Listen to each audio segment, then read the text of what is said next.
الحمد لله رب العالمين والصلاة والسلام على رسولنا محمد وعلى آله وصحبه أجمعين أما بعد فأعوذ بالله من الشيطان الرجيم بسم الله الرحمن الرحيم اتخذوا أحبارهم ورهبانهم أربابا من دون الله.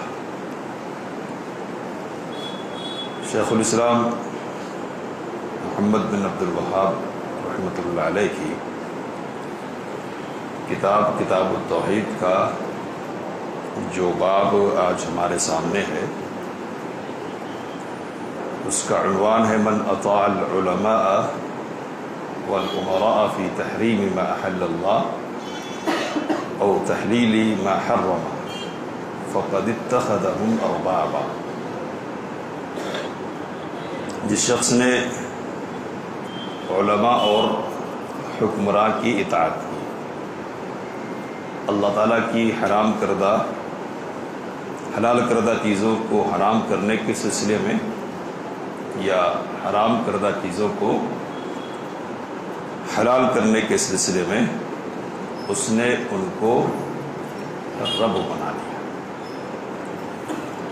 شیخ الاسلام نے اس عنوان کے تحت 2 بلکہ 3 آثار نقل کیے اور پھر ایک روایت نقل کی ہے.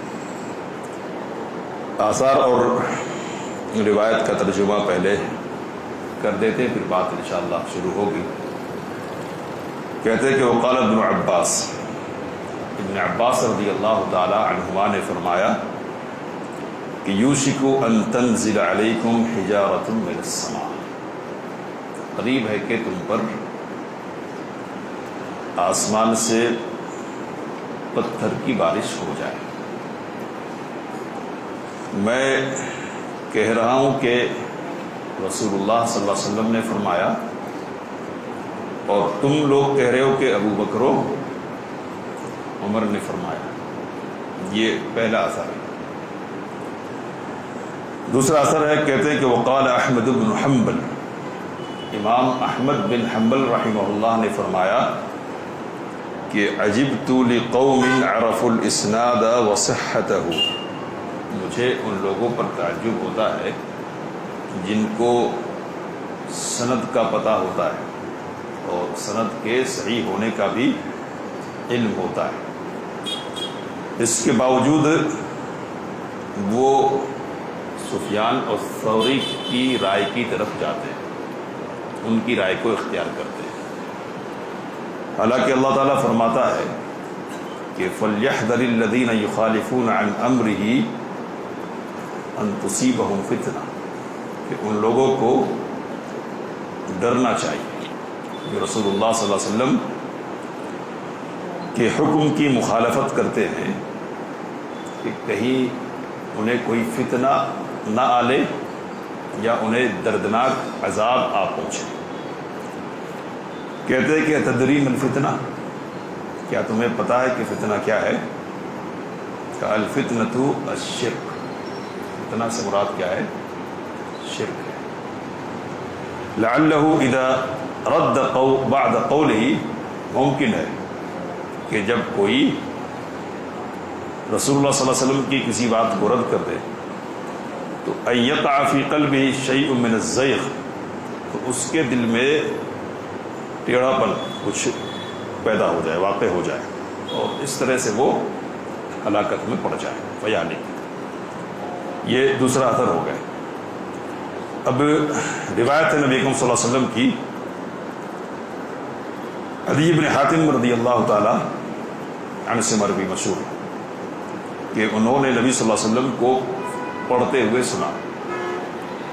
آپ پڑھ رہے تھے اتخذوا احبارهم ورهبانهم اربابا من دون اللہ، کہ انہوں نے یعنی اہل کتاب نے اپنے علماء اور اپنے بزرگوں کو اللہ کو چھوڑ کر رب بنا لیا. کہتے ہیں عدی بن حاتم رضی اللہ تعالی عنہ کہ میں نے نبی صلی اللہ علیہ وسلم سے کہا کہ انا لسنا نعبد، ہم تو ان کی عبادت نہیں کرتے. رب بنانے کی بات ہو رہی ہے نا، تو ہم تو اپنے علماء اور صوفیہ کی عبادت نہیں کرتے.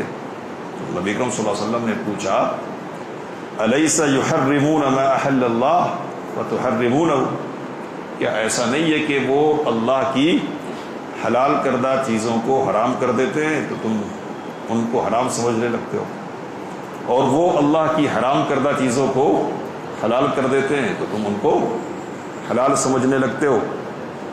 کہتے کہ میں نے کہا کہ کیوں نہیں، یعنی ایسا ہے. تو رسول صلی اللہ علیہ وسلم نے فرمایا فَتِلْكَ عِبَادَتُهُمْ، تو یہ ان کی عبادت ہے.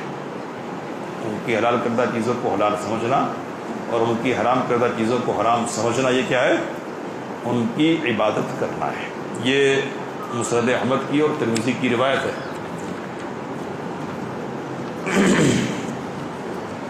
تو یہ ایک روایت اور دو آثار ہیں.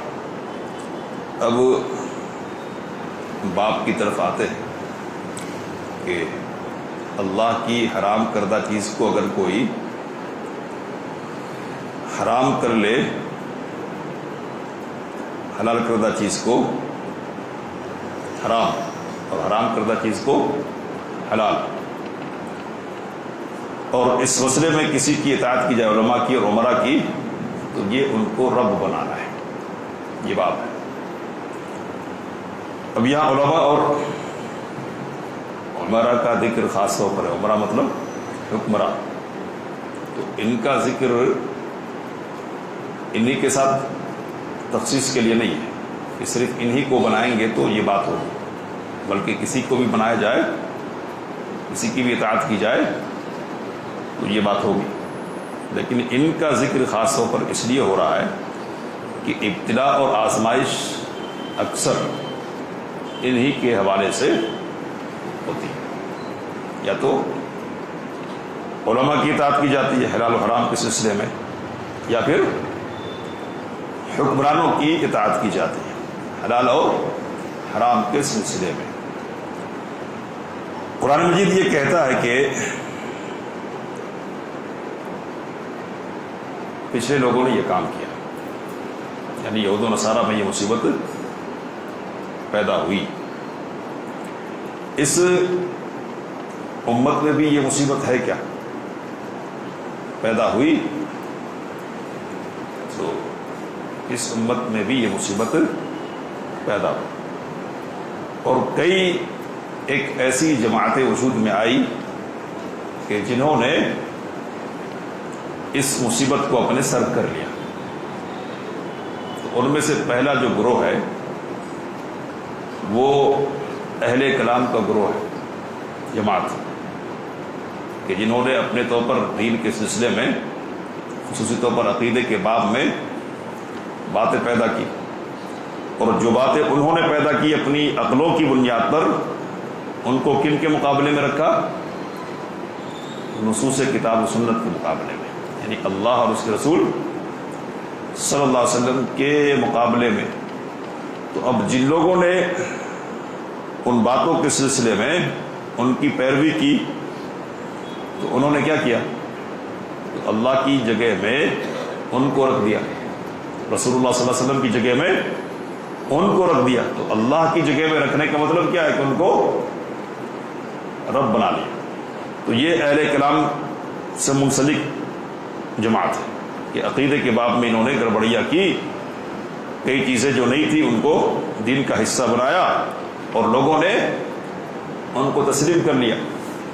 تو یہ رب بنانے کی بات اور ایک صورت ہو گئی.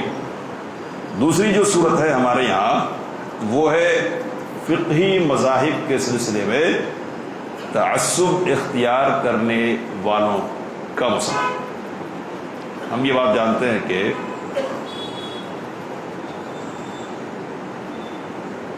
3 صدیوں تک، 300 سالوں تک یہ امت مجموعی طور پر کتاب و سنت سے وابستہ رہی. پھر آہستہ آہستہ لوگوں نے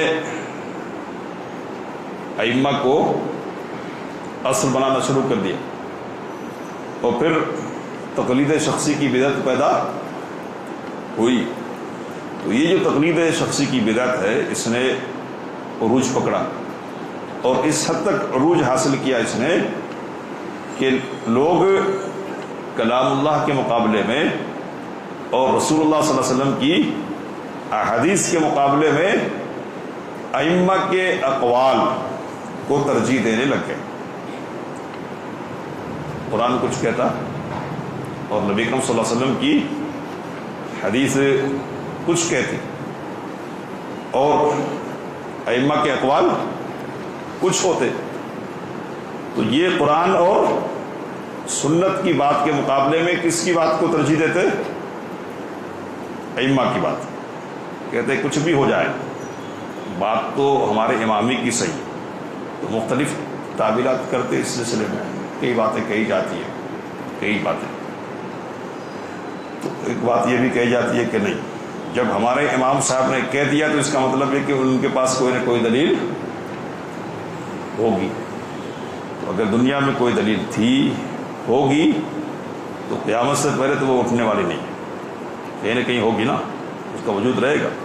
تو آج نہیں تو کل تو پتہ چلنا چاہیے نا، لیکن پتہ نہیں چل پا رہا، اور پھر بھی کیا ہے، اصرار ہے کہ نہ اسی کو مانیں گے، گرچہ کہ یہ کلام اللہ کے خلاف ہو۔ تو اس سلسلے میں بہت زیادہ تعصبات کا مظاہرہ ہوا ہے نا، کس حد تک؟ تو اس حد تک کہ ہر آیت جو ہمارے اصحاب کے قول کے خلاف ہو، کہا کہ یا تو اس کی تعویل کی جائے گی یا یہ کہا جائے گا کہ یہ منسوخ ہے۔ تعویل کا مطلب سمجھ رہے؟ تعویل کا مطلب یہ ہے کہ یہ کہا جائے گا کہ نہیں، اس کا مطلب یہ نہیں ہے، وہ ہے۔ یعنی کسی طرح ہم اپنے لفظوں میں، اگر عام لفظوں میں کہیں گے تو یہ کہیں گے بات بنانا، تو بات بنا کر کسی بھی طرح قول کو آیت کے مطابق کریں گے ہم، یا پھر کیا کہہ دیں گے کہ نہیں ٹھیک ہے قرآن میں یہ بات موجود ہے لیکن پہلے تھی، بعد میں یہ بات نہیں رہ گئی، یہ حکم نہیں رہ گیا، منسوخ ہے۔ اس لیے تو ہمارا جھنڈا اونچا رہے گا، ہمارے امام کا جھنڈا اونچا رہے گا۔ تو اس حد تک تعصب ہے کہ کہنے والے نے کہا کہ فلعنت ربنا اعداد رمل، ہمارے رب کی لعنت ہو۔ کتنی؟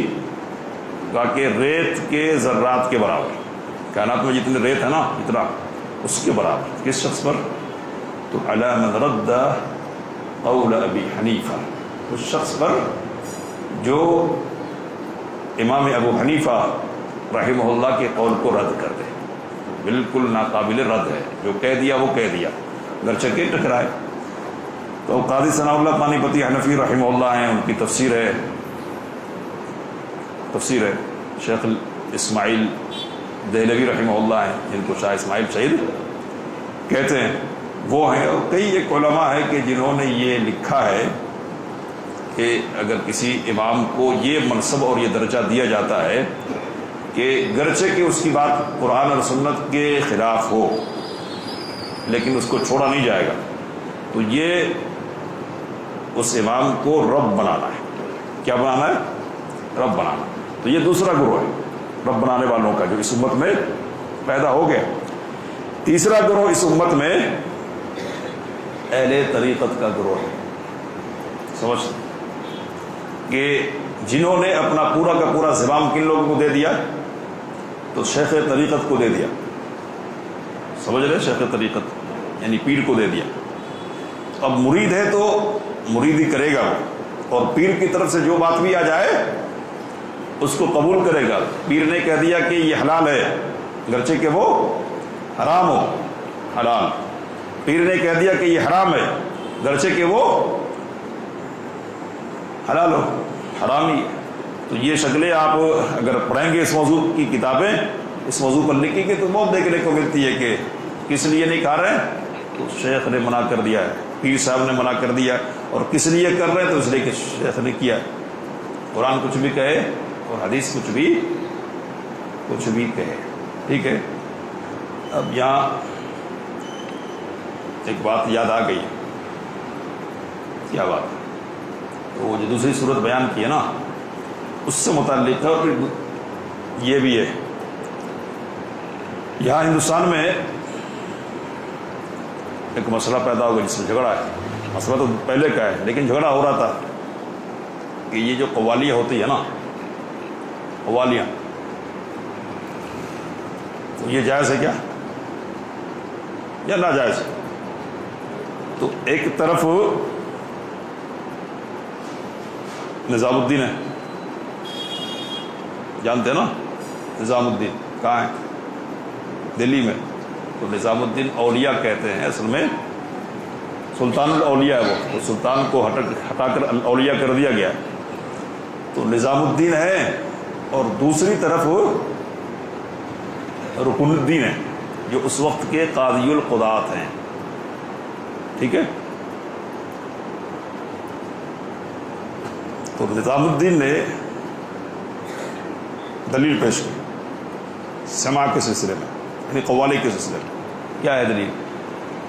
کہا کہ السماع جائز لأہلی، سماع اس شخص کے لیے جائز ہے جو اس کا اہل ہو، یعنی خاص رتبہ اور مرتبہ کو جو پہنچ گیا نا اس کے لیے سماع کیا ہے؟ جائز ہے. تو اس کو بطور حدیث کے پیش کیا، اس کے حدیث کے. ٹھیک ہے. تو جو قاضی ہیں حکومت کی طرف سے نمائندگی کر رہے ہیں، انہوں نے کہا کہ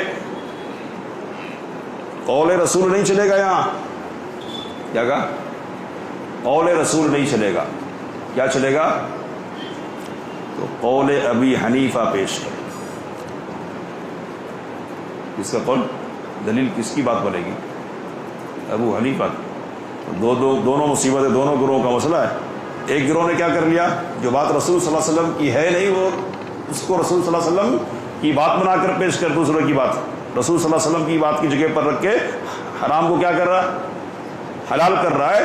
اور دوسرا گروہ وہ ہے کہ جو رسول صلی اللہ علیہ وسلم کے قول کے بالمقابل کیا کہہ رہا ہے کہ نہیں، قول رسول نہیں چلے گا.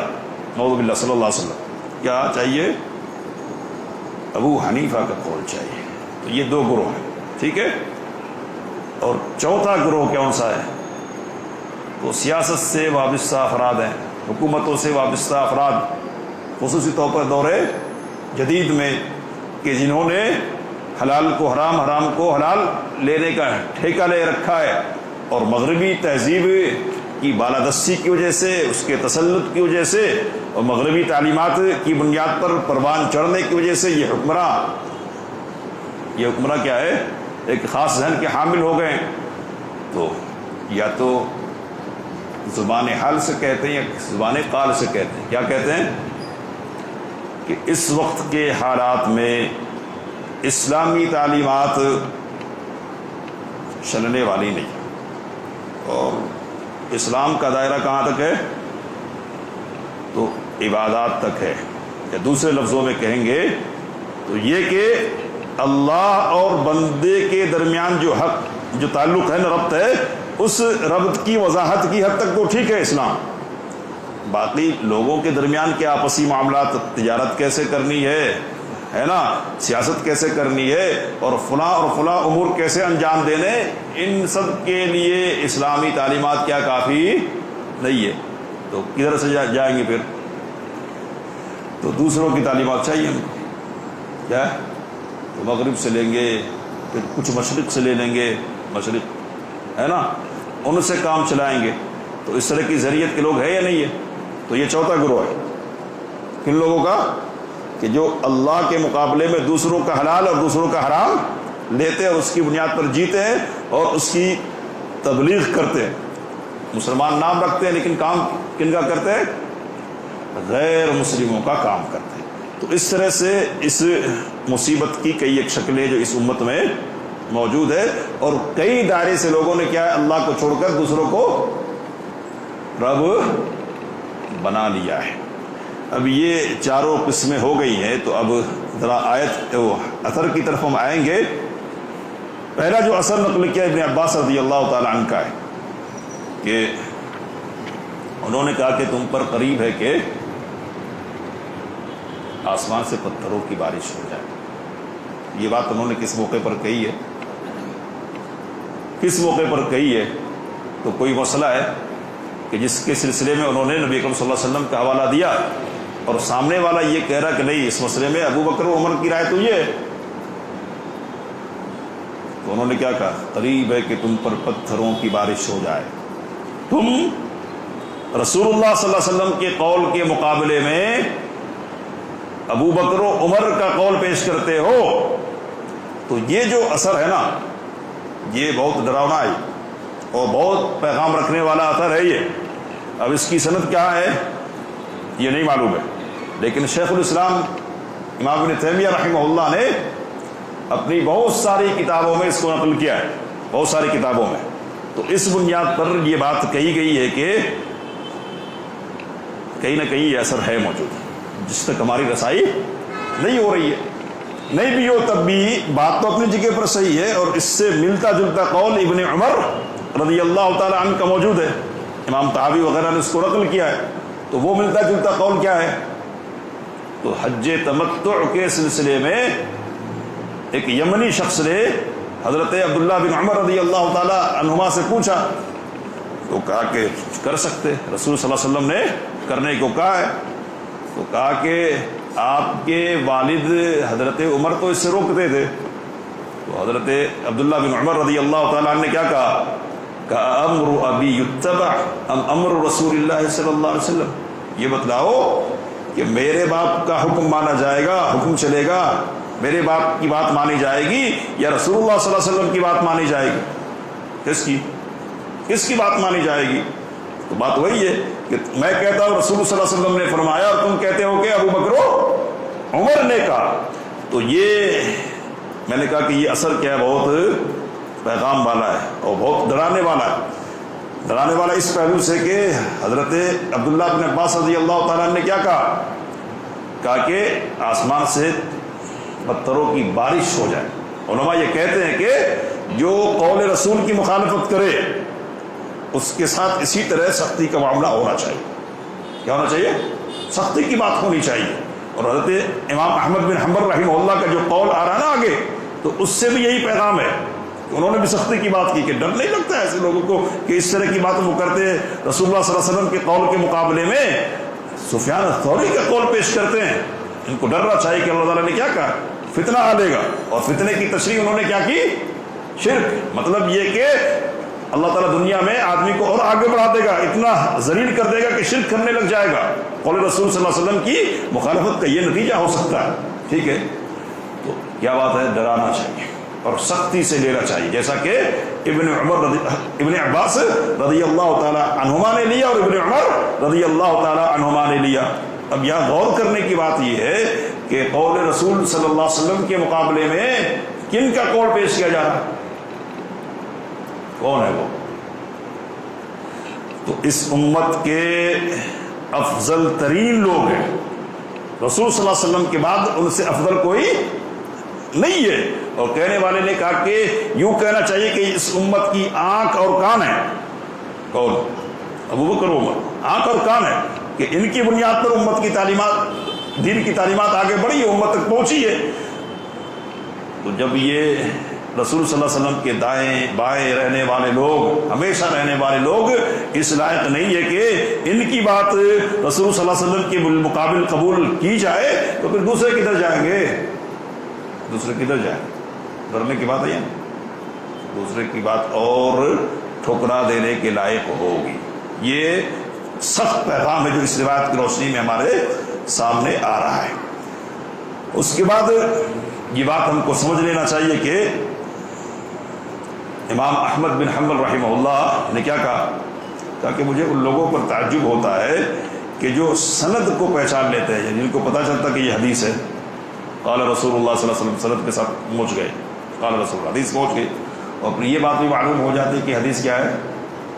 صحیح ہے، ضعیف نہیں ہے۔ تو صحیح سند سے رسول اللہ صلی اللہ علیہ وسلم کا قول پہنچتا ہے، اور اس کے باوجود کیا ہے؟ سفیان الثوری رحمہ اللہ کا قول پیش کرتے ہیں۔ سفیان الثوری جلیل القدر امام ہے، اور 161 ہجری میں ان کی وفات ہوئی ہے۔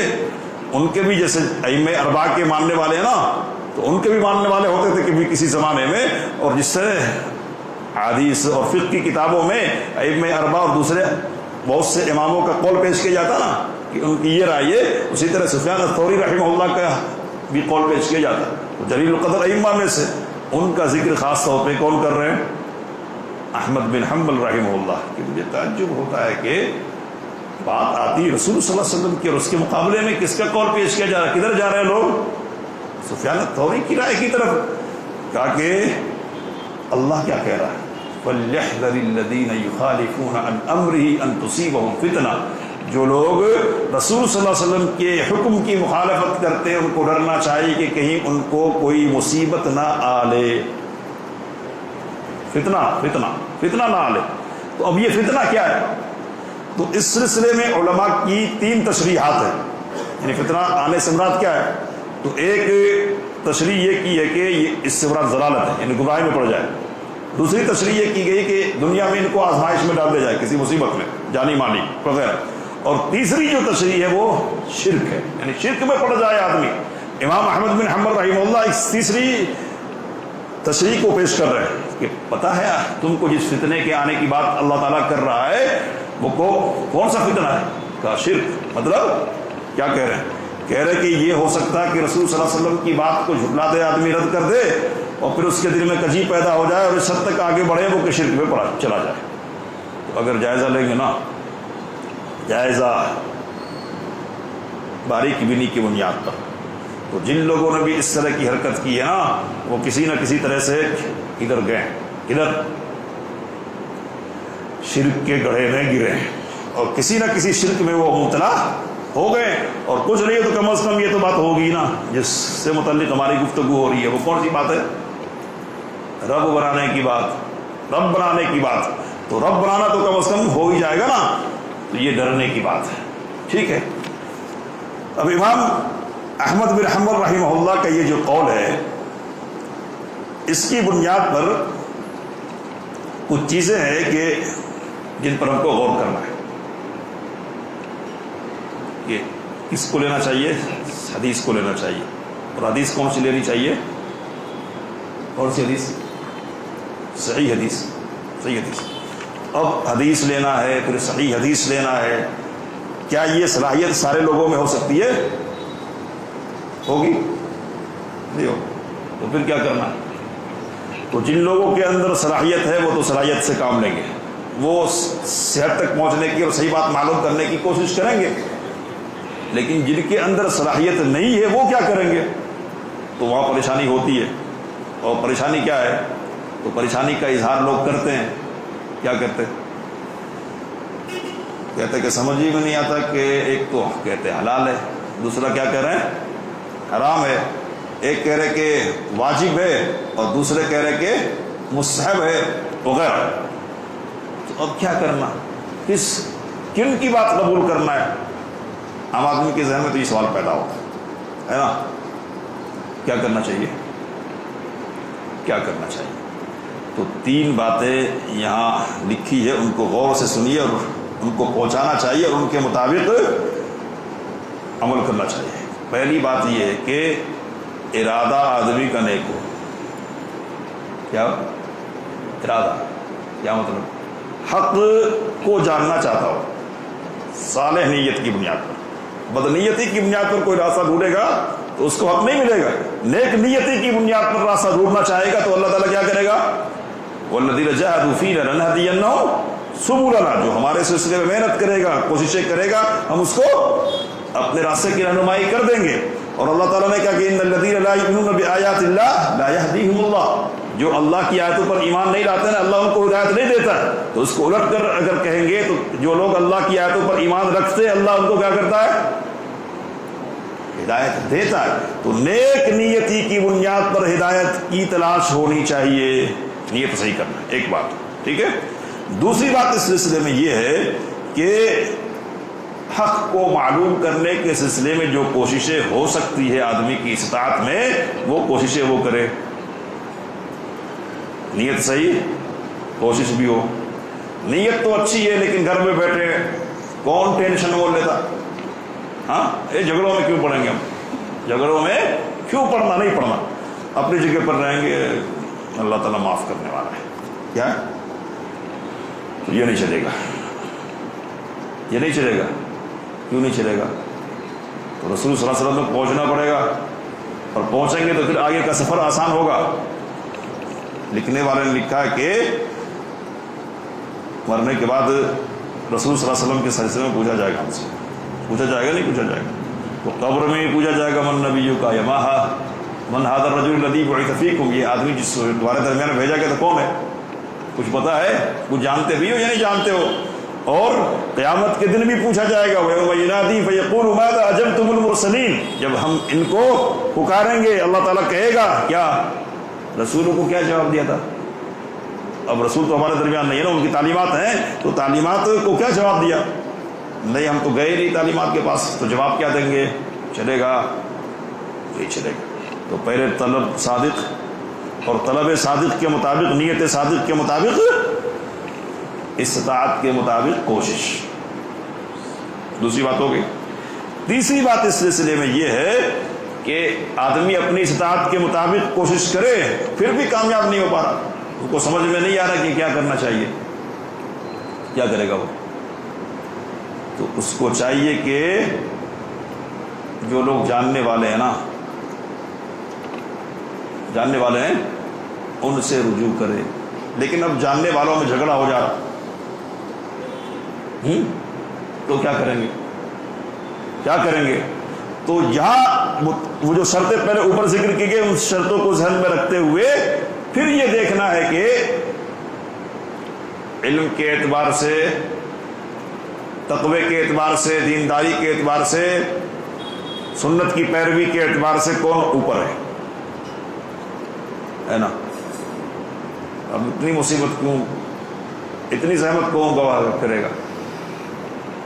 کون؟ تو اب اس کو مثال کے ذریعے سے سمجھائے. بیمار پڑ جائے، کوئی بیماری لگ جائے نا،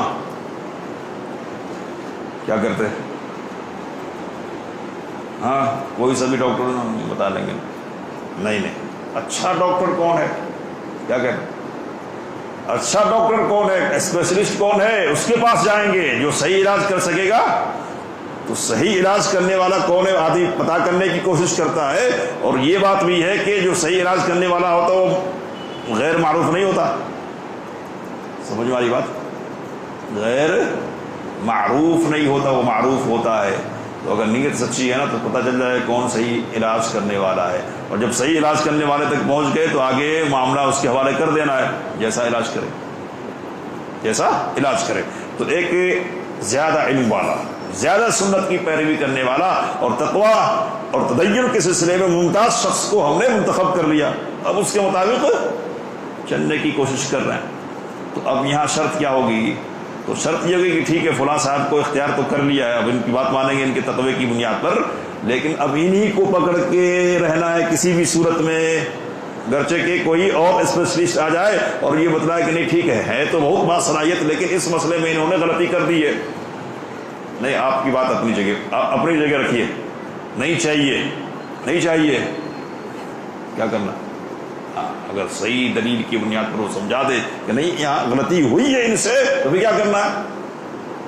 کیا کرنا؟ ان کو چھوڑ دینا ہے. اب یہاں چھوڑ دینے کے حوالے سے، چھوڑ اور پکڑ کے حوالے سے شبہ پیدا کرتے ہیں لوگ. کیا شبہ پیدا کرتے کہ یہ بغیر پیندی کے لوٹا ہے. وہ سمجھ میں آتا کہ نہیں ہے؟ آپ یہ بات سمجھ میں آ رہی ہے؟ لوٹے کے نیچے لگاتے ہیں نا ٹھہرنے کے لیے، تو اگر نہیں ہو تو پھر لوٹا لڑکتا رہے گا، ہے نا. تو ان کو کسی مسئلے پہ قرار ہے ہی نہیں ہے. کیا ہے؟ کبھی اس کو پکڑ لیتے، کبھی اس کو پکڑ لیتے، کبھی یہ کہتے، کبھی وہ کہتے ہیں. تو کیا کہنا ہے؟ کیا کہنا ہے؟ تو یہ اس کو اس کو پکڑنا نہیں ہے اصل میں. کس کو پکڑنا ہے اصل میں؟ اس کو رسول اللہ صلی اللہ علیہ وسلم کو پکڑنا ہے. رسول اللہ صلی اللہ علیہ وسلم کو. اور میں اس کو سمجھاتے ہوئے کہتا ہوں، کسی نے لکھا ہے حضرت ابراہیم علیہ السلام کے سلسلے میں یہ تسلیم کرتے ہوئے، یعنی اس کو بطور فرض مان لیں گے تب، حالانکہ بات ایسی نہیں ہے کہ حضرت ابراہیم علیہ السلام نے سورج کو دیکھا نا، ستارے کو دیکھا پہلے، تو کیا کہا ھذا ربی، میرا رب ہے۔ پھر چاند کو دیکھا تو کیا کہا؟ یہ میرا رب ہے۔ پھر سورج نظر آ گیا تو ہر ایک کو جھٹلاتے رہے اور آگے بڑھتے رہے۔ تو کہا کہ اگر یہ تسلیم کر لیں کہ کہہ رہے تو واقعتاً یعنی رب بنا رہے تھے، مان رہے تھے، اگر یہ تسلیم کر لے تو یہ اس کی مثال ایسے ہے کہ جیسے ایک عاشق ہے، کہہ رہا ہوں، جس کو اپنے محبوب کی تلاش ہے۔ اب اس کو بتایا جاتا ہے کہ یہ جو گلی ہے نا، یہ تیرے محبوب کی طرف جانے والی ہے، اب اس گلی کو پکڑ لیتا، لیکن آگے بتایا جاتا ہے کہ نہیں، یہ نہیں، دوسری گلی ہے، تو اس گلی پہ جاتا ہے۔ تو یہ گلی گلی گلی مقصود نہیں ہے، مقصود کون ہے؟ کون ہے مقصود؟ محبوب ہے۔ تو ہمارے محبوب کون ہے؟ صلی اللہ علیہ وسلم۔ تو اصل محبوب کی تلاش ہے۔ اگر محبوب کے سلسلے میں بتایا کہ یہ محبوب نے یہ کہا ہے، آمنا صدقنا، پھر پتہ چلا کہ نہیں، محبوب کی طرف اس بات کی نسبت صحیح نہیں ہے، چھوڑ دیا، جس بات کی نسبت اصل ہے وہ کیا ہے، اس کو پکڑ لیا۔ تو یہاں ایک مثال دی، اس کو میں رکھ کر بات ختم کر دوں گا۔ وہ جو تیسری یعنی حدیث جو ہے، جس کو علی ابن حاتم رضی اللہ تعالیٰ کے حوالے سے نقل کیا گیا، وہ ایک الگ بحث کا موضوع ہے، اطاعت اور پھر تکفیر اور عدم تکفیر کا مسئلہ جانتے ہیں، تو اس کو سمجھنا ذرا باریکی کی بنیاد پر ضروری ہے، اس لیے الگ مجلس انشاءاللہ۔ کہا کہ یہ جو علماء ہے نا، علماء ان کی حیثیت ستاروں کی ہے۔ کیا ہے؟ ستاروں کی ہے۔ ستاروں سے کیا کرتے ہیں؟ روشنی لیتے ہیں، منزل تک پہنچنے کے لیے کام کرتے ہیں، لیکن اگر منزل کو پہنچ جائے تو پھر بھی ستارے کے پاس پیچھے بھاگیں گے، یہ کیا ہے؟ عقل مندی کی بات ہے۔ تو جب دلیل آ جائے، صحیح روشنی آ جائے، محبوب کی منزل مل جائے، تو پھر ستاروں کی طرف نہیں بھاگنا ہے، ادھر دیکھنا نہیں ہے، کدھر دیکھنا؟ اب محبوب ہی کی طرف دیکھنا ہے، ٹھیک ہے؟ تو یہ کوئی شبہ نہیں اور یہ کوئی پریشانی کا مسئلہ نہیں ہے کہ کیسے پتہ چلے گا۔ طلب صدق ہو، سچی نیت ہو، اس کے مطابق کوشش ہو، تو راہ حق کو تلاشنا مشکل نہیں ہے، لیکن تلاشنا ہے، یہ جذبہ پیدا کرنا پہلے، اور اس کے مطابق کیا ہے؟ کوشش ہونی چاہیے، اور یہ کوشش تو ہماری زندگی کا حصہ ہے۔ میں بات ختم کر رہا ہوں کہ اللہ نے کیا سکھلایا ہر نماز میں پڑھنے کے لیے؟ کیا کہا؟ الحمدللہ رب العالمین الرحمن الرحیم مالک یوم الدین ایاک نعبد و ایاک نستعین اہدنا الصراط المستقیم صراط الذین انعمت علیہم۔ تو یہ پڑھتے ہیں نا، ہر نماز میں پڑھتے ہیں۔ یہ اور مسئلہ ہے کہ پڑھتے ہیں، بس پڑھتے ہیں، یا تو سمجھتے نہیں، یا سمجھتے ہیں تو سمجھنے کے مطابق نیت نہیں ہوتی ہے کہ اللہ سے مانگ رہا ہوں، کچھ نہیں ہوتی ہے۔ ورنہ ہر نماز کا مسئلہ یہ ہر رکعت کا، تو یہ جو پڑھ رہے ہیں نا، ایک نیتی کی بنیاد پر پڑھے کہ نہ ان لوگوں کے راستے پر چلا جن پر تیرا انعام ہوا ہے۔ انعام یافتہ لوگوں کا راستہ یہ نہیں ہے کہ علماء کو رب بنا لے، انعام یافتہ لوگوں کا طریقہ نہیں ہے کہ حکمراں کو رب بنا لے، یہ کن لوگوں کا راستہ ہے؟ تو غیر المغضوب علیہم ولا الضالین، ان لوگوں کا راستہ کہ جن پر اللہ کا غضب ہوا اور جو راستے سے بھٹک گئے، انہوں نے اپنے علماء کو، اپنے صوفیاء کو، بزرگوں کو کیا بنایا؟ رب بنایا ہے۔ تو رب بنایا انہوں نے، ہم ان کے راستے پر نہیں۔ ہم کن کے راستے پر جائیں گے؟ انعام یافتہ لوگوں پر۔ تو یہ دعا ہم کرتے ہیں، اس دعا کو شعور کی بنیاد پر ہم کو کرنا چاہیے کہ ہم کچھ کرے، رب سے مانگ رہے ہیں اور صدق نیت سے مانگیں۔ تو اگر ایسا کریں گے تو انشاءاللہ رہنمائی تو ہوگی، اور اللہ اپنے اس بندے تک ہم کو پہنچائے گا، یا ان بندوں تک پہنچائے گا جو اس کے رسول صلی اللہ علیہ وسلم کی حدیث اور اس کی کتاب کی صحیح طور پر پیروی کرنے والے ہوں گے۔ اللہ ہم کو اس کی توفیق دے اور اس راستے کو ہمارے لیے آسان بنائے۔ روایت انشاءاللہ آگے ہم بیان کریں گے آپ کے سامنے۔ السلام علیکم ورحمۃ اللہ وبرکاتہ۔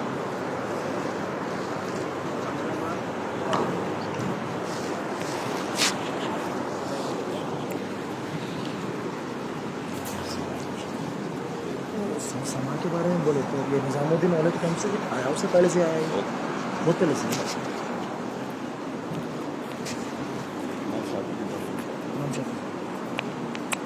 دور میں اس کا ہاں، وہ زمانہ چلنا چاہ رہا دوسروں کی چیز سے آگے ہوں۔